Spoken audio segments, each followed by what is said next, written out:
Hola, es Alejandro Gaviria, bienvenidos nuevamente a mi podcast Hagamos la Diferencia. Hoy voy a hablarles de las cosas, de los objetos. Recuerdo en una clase de comportamiento y salud en el colegio, tenía un profesor bastante sentencioso, yo creo que las clases de comportamiento y salud hoy ya no existen, y dijo, yo no sé en qué contexto, ya se me olvidó, que quienes no quieren las cosas, los objetos, tienen una forma muy triste de enfermedad mental. No sé por qué le dio por decir eso a ese man, pero el hecho es que muchos años después todavía lo recuerdo. Un novelista europeo dijo alguna vez que todos los coleccionistas son felices. Esto parece sugerir que querer las cosas, querer los objetos que nos acompañan de manera fiel, hay cierta fidelidad en esas cosas que no nos exigen nada, pero que ahí están siempre. Querer las cosas es una forma de sanidad mental. Uno se va de alguna forma encariñando con los objetos, las cosas que lo acompañan. Y muchas de esas cosas que nos acompañan tienen historias, han llegado a nosotros por caminos tortuosos y ahí siguen.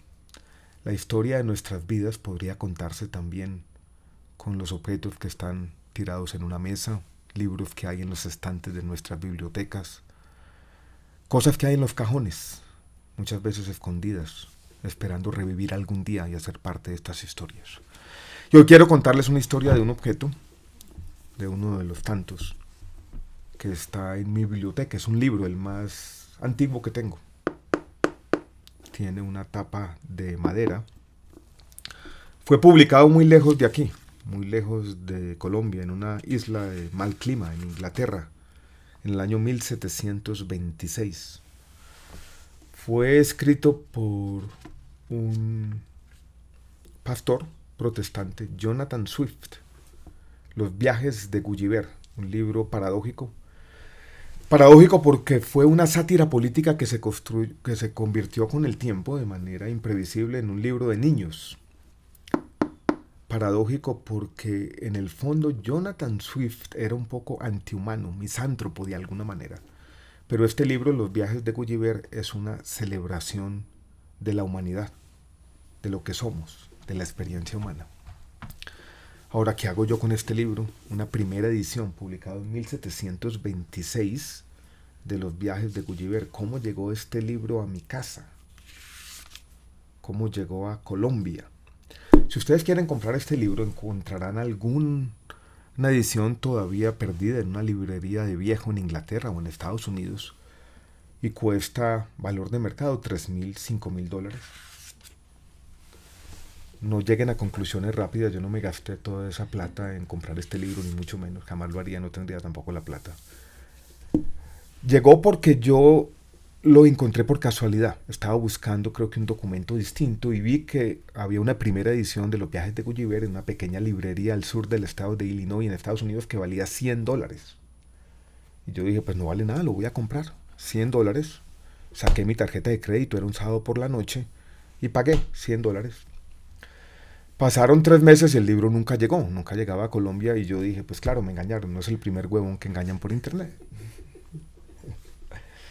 Pues 2 meses después, o sea, ya habían pasado 5 meses, llegó el libro en una caja. Aquí lo tengo. Los viajes de Gulliver fue publicado en 2 volúmenes, este es el primer volumen. O sea, no es la edición completa, es solamente el primer volumen, está intacto, intacto. Y el libro venía con una carta escrita a mano en un papel morado, con una caligrafía difícil de entender. Y yo, confieso, no le paré muchas bolas a la carta. Me emocioné y simplemente olí el libro, lo toqué, aquí estoy compartiéndolo con ustedes, estoy simplemente mostrándoles que tiene una tapa de madera. El día siguiente leí la carta. En la carta el librero me decía primero que tenía 80 años, que había comprado ese libro hacía muchos, muchos años, él ya no recordaba cuántos, en medio de una caja que compró con muchos libros que tenía un rótulo de viajes fantásticos, y ahí estaba este. O sea, que él no había comprado este libro, sino que le había llegado también de manera un poco azarosa, como un regalo en una caja con muchos otros libros. Advertía que él sabía que me lo estaba regalando, que el precio de mercado de este libro era mucho más alto y que me lo quería regalar porque le llamó la atención que alguien desde Colombia, un país que él apenas había oído mencionar, quisiera tener en su biblioteca un libro como este.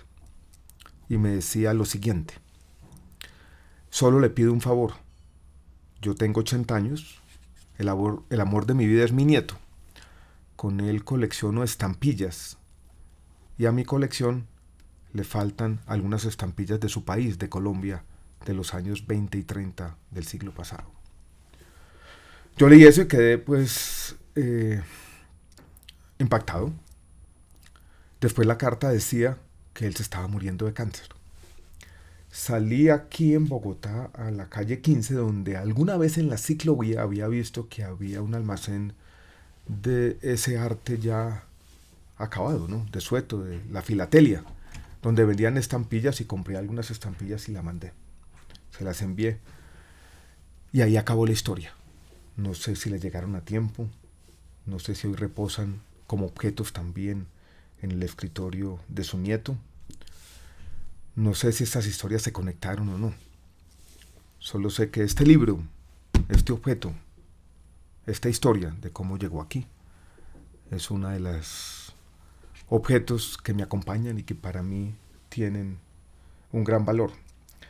Basta decir, la vida se conecta de muchas maneras, que un mes después de yo haber enviado las estampillas me enfermé de cáncer, y este libro también para mí es un testimonio de mi vida, de lo que ocurrió después con la enfermedad. Para mí el cáncer en ese momento era una teoría, una cosa que le pasaba a la gente muy terrible, después algo que me ocurrió a mí. Y que cada que lo veo pienso en mi profesor de quinto bachillerato y esa exhortación que nos hacía a querer las cosas. Pues aquí tengo este libro como un testimonio de la vida, los libros que nos traen historias de muchas partes y que de alguna manera también nos consuelan y nos invitan a celebrar la vida.